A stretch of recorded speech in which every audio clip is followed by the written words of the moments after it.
बिस्मिल्लाहिर्रहमानिर्रहीम। अस्सलाम वालेकुम। मैं हूं उमर इनाम। इस वीडियो में हम बात करेंगे बैरिस्टर साद रसूल साहब की तरफ से एक कॉलम लिखा गया है, सेकुलर भारत की मौत। इसके अंदर बड़ी ज़बरदस्त रिसर्च बेस चीज़ें लिखी गई हैं। बड़ा ज़बरदस्त पढ़ा लिखा ओपिनियन है ये। बैरिस्टर साद रसूल साहब को आप सब जानते होंगे,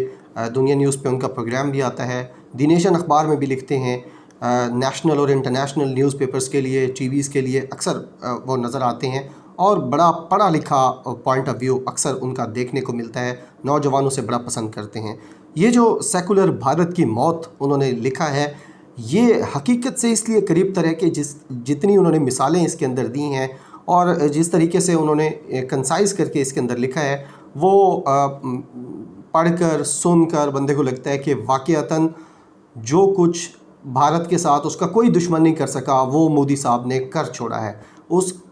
कैसे किया है उन्होंने, कैसे हो रहा है, उस पर ये 10 पॉइंट हैं। ये मैं शॉर्टली आपके साथ डिस्कस करता हूँ। जो पहला पॉइंट है बैरिस्टर साद रसूल साहब का, आप देखें कितनी ज़बरदस्त रिसर्च बेस ये बात है। आप रिसर्च करें इस बात पर तो आपको ये हकीकत लगती है, ये हकीकत है, ये सच नज़र आता है कि दुनिया में समाजी जो ताने बाने हैं, यानी जो समाज है, सोसाइटी है, उसको कोरोना ने उस तरीके से आकर नहीं तोड़ा जिस तरीके से सिर्फ भारत में तोड़ा है। यानी सारी दुनिया में आप कह लें कि हेल्थ सिस्टम की वजह से, सारी दुनिया में कोई सोशल सिक्योरिटी सिस्टम ना होने की वजह से, पढ़े लिखे लोग ना होने की वजह से, या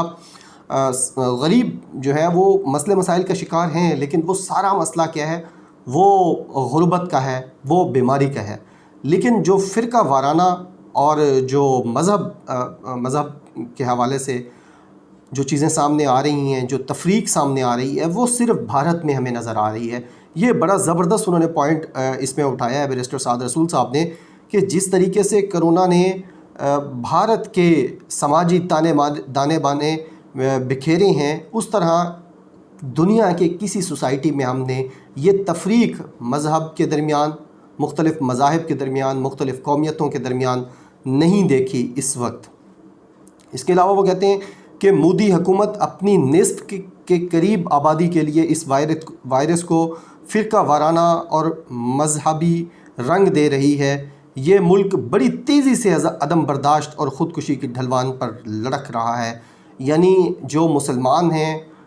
ईसाई हैं और जितने मज़ाहिब हैं, सिख हैं वहाँ पर भारत के अंदर, और जितने मज़ाहिब हैं, या जो निचली कौमों के हिंदू हैं, उनके साथ भी जो सलूक किया जा रहा है, वो भी ऐसे लगता है जैसे अक़लियत उनको गर्दाना जाता है। तो ये निस्फ़ से करीब आबादी, यानी आधी आबादी के साथ जो सलूक किया जा रहा है भारत में, मोदी के इंतहा पसंद भारत में, बैरिस्टर साद रसूल साहब कहते हैं कि ये अदम बर्दाश्त और ख़ुदकुशी की ढलवान पर तेज़ी से लड़ख रहा है ये मुल्क। अब वो कहते हैं कि इस जो ख़ुदकुशी है या इस तनज़्ज़ुली का आगाज़ तो बहुत पहले हो चुका था, अलबत्ता कोरोना की वजह से ये फसल पूरी तरह अब पक चुकी है और भारत की सोसाइटी के अंदर ये पनप रही है। इसके अलावा वो ये बात करते हैं बैरिस्टर साहब कि पुलवामा हमले के ड्रामे की आड़ में मोदी ने गुज़िश्ता बरस फरवरी में पाकिस्तान पर हमले की भड़क मारी। जब हमने देखा पुलवामा हुआ तो भारत का रिकॉर्ड है कि वो पठानकोट हो, वो मुंबई हमले हों, वो कहीं पे कुछ भी मसला हो, वो उसका फौरी तौर पर जो इल्ज़ाम है वो पाकिस्तान पर धर देता है। दुनिया में जाके वो उसको प्रूव कर सके ना कर सके, लेकिन ये वहाँ की लीडरशिप की एक चीज़ आपको माननी पड़ेगी, जो इंटरनेशनल रिलेशंस के अंदर, वॉर पॉलिटिक्स के अंदर, डिफेंस एंड स्ट्रेटेजिक स्टडीज़ के अंदर हम देखते हैं कि आपने ब्लेम गेम करनी है, 5th जनरेशन वॉरफेयर के तहत आपने रेडी रहना है। भारत को हमेशा हमारी कमज़ोर लीडरशिप की वजह से ये एडवांटेज मिलता रहा कि वो मुंबई हमले हों, पठानकोट हो, वो कभी भी सब पाकिस्तान पे लगा देते थे और यहाँ के सहाफ़ी भी बड़े मियाँ साहब के साथ मिलकर उसको प्रूव करने में लग जाते थे। जबकि ये क्योंकि अब लीडरशिप तब्दील हो चुकी थी और शायद उनको लगता था, उनकी लॉबीज़ ने उस तरह से, उनको नहीं पता था कि यहाँ अब वो शख्स आ चुका है जो पिछले 20 साल से इस मुल्क की पॉलिटिक्स को भी और इंटरनेशनल पॉलिटिक्स को बहुत अच्छी तरह समझता है। लिहाजा फरवरी के अंदर भी हमने देखा जब पुलवामा हुआ तो उसका पाकिस्तान पर लगा दिया गया इल्ज़ाम, और उसके बाद हमें धमकियाँ भी देना शुरू कर दी गई, और फिर हमारी जो फ़िज़ाई हदूद हैं उनकी पामाली भी की गई। और दूसरी तरफ जब दूसरी बार वो फिर आए उसमें, तो फिर हमने देखा कि अभिनंदन हुआ और हमने पूरी दुनिया को बताया कि किस सब्र व तहम्मुल से हमने भारतीय जहरीत का मुकाबला किया और किस जवां मर्दी से हमारी सरहदों की हिफाजत की गई, और फिर किस तहम्मुल के साथ हमने उनका पकड़ा हुआ पायलट उनको वापस कर दिया। ये बड़ी ज़बरदस्त दुनिया के अंदर बात हमारी मानी गई। फिर हमने देखा कि वही जो फरवरी के अंदर मजहबी इंतहा पसंदी का जो चूरन बेचा गया था बीजेपी की तरफ से, उसका समर उनको मई 2019 में मिले, जब इंतखाबात अक्सरियत से यानी पहले से ज़्यादा सीटों के साथ मोदी साहब जीत गए। तो वो उनकी जो कैंपेन थी फरवरी से स्टार्ट हुई थी, जो एक फॉल्स फ्लैग किया गया था, उसका फ़ायदा उनको नज़र आया। इसमें वो भी बैरिस्टर साहब ये भी कहते हैं कि इस कामयाबी ने हिंदुओं के गुंडों का हौसला बढ़ा दिया और वो अपनी नफ़रत अंगेज़ आइडियालॉजी की तरवीज के लिए बढ़ चढ़ कर मैदान में कूद पड़े। ये भी हकीकत बड़ी रिसर्च बेस्ड बात है कि जैसे ही उनको दूसरी हुकूमत मिली, मोदी के दूसरी बार हलफ उठाते ही उनको लग गया कि अब आगे के जो साल है उसके अंदर कोई उनको रोक टोक नहीं होगी। भारत की आवाम ने उनको मज़ीद कामयाबी देकर भेजा है, तो फिर किसी किस्म का कोई भी यानी लिहाज नहीं रखा गया। और फिर वो कहते हैं कि मकबूजा कश्मीर में जारी मोदी के मज़ालिम किसी से ढके छुपे नहीं हैं, यानी किस तरीके से मनपसंद कानून के तहत निहत्ते कश्मीरियों पर तशद्दुद और घरों में महसूर कर दिया गया। जब दूसरी दफ़ा आए तो उनको पता चल गया कि अब हम आ गए हैं और अब हमें कोई नहीं ला सकता, पॉपुलैरिटी भी अप है। लिहाजा आते ही उन्होंने हुकूमत ने जो है वो भारतीयों को बेवकूफ़ बनाने के लिए जितने उनके वादे थे, जो उनके जहन में चीज़ें थी, वो करना शुरू कर दी। और जो कश्मीर की जो खसूसी हैसियत थी उसको ख़त्म किया गया, आर्टिकल 370। तो वो कहते हैं कि ये दुनिया इसको अब देख रही है और पाकिस्तान भी इसका केस बड़ी अच्छी तरह प्रेजेंट कर रहा है। मुतनाज़ा शहरियत तरमीमी एक्ट, इस कानून के तहत इंडिया में मुसलमान तारकीन वतन से उनकी शहरियत छीन गई। पहले कश्मीरियों के हवाले से जो एक्ट लाया गया, पूरी दुनिया को उसके ऊपर तशवीश थी। फिर बैरिस्टर साहब की ये बड़ी ज़बरदस्त इसमें बात है कि उसके बाद जो मुतनाज़ा शहरियत तरमीमी एक्ट लाया गया, उसने फिर जो रही सही कसर थी, मोदी का मकरूह चेहरा, मोदी का इंतहा पसंदाना और गलीज़ चेहरा जो दुनिया को दिखाने के हवाले से जो कसर रह गई थी, वो पाकिस्तान की डिप्लोमेसी ने भी पूरी की। हमने भी हर लेवल पर दुनिया को बताया कि ये कितना जालिम और कितना मज़हब पसंद, इंतहा पसंद शख्स है, एक जालिम हिंदू है। अब बैरिस्टर साहब कहते हैं कि सारे इंडिया में लाखों लोग इस कानून के तहत कानून के ख़िलाफ़ सड़कों पर निकल आए। मोदी ने अपनी जमात के गुंडों को खुली छूट दी कि आप इनका बाहर निकल कर मुकाबला करें, और पूरे भारत के अंदर जो फसादात फिर होते रहे या अभी भी हो रहे हैं, जिसको पाकिस्तानी मीडिया को ये इसके ऊपर कोई कवरेज करने का टाइम नहीं मिल रहा, क्योंकि उनकी जो प्रायोरिटी है वो पाकिस्तानी पॉलिटिक्स है, वो यहाँ पर सिंध को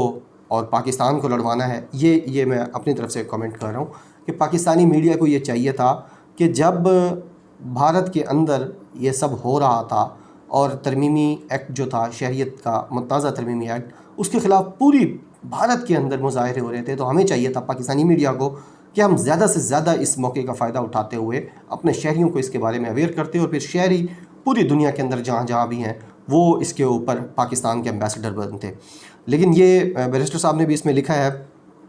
कि जो कुछ दिल्ली में हुआ, यानी लाखों की तादाद में अक़लियती आबादी ख़ुसूसन मुसलमान अपने घर बार से महरूम हो गए और कई मुसलमानों की जानें ले ली गईं। ये जब ट्रंप साहब भी दिल्ली के अंदर मौजूद थे, उस वक्त दिल्ली के अंदर ये हो रहा था मुसलमानों के साथ।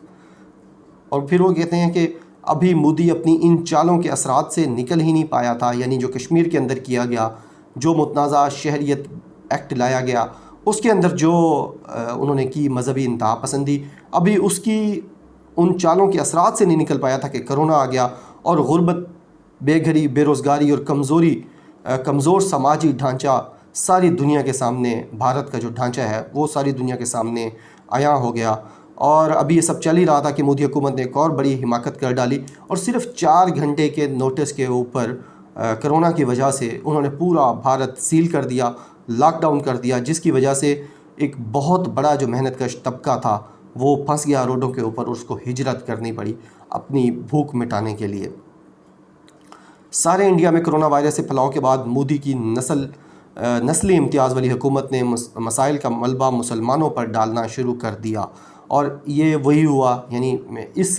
کرونا کا بھی جو مسئلہ ہے، پہلے دہشت گردی کا اور چیزوں کا مسئلہ مسلمانوں پر ڈالا جاتا تھا، الزام تراشی کی جاتی تھی. اب جو کرونا پھیلا ہے بھارت کے اندر، اس کا بھی الزام تبلیغیوں پہ لگا دیا گیا، اور تبلیغیوں پہ لگانے کے بعد دلی کی جو تبلیغی جماعت ہے ان کے اوپر ریڈ کیا گیا، ان کے اجتماع کو اس کا بتایا گیا کہ اس کی وجہ سے پھیلا ہے، اور ان کے اوپر مظالم کے پہاڑ توڑنے شروع کر دیے پورے بھارت میں. جو ہماری اسلامی مذہبی جماعت تھی وہاں پر، تبلیغی جماعت، اس کے ساتھ.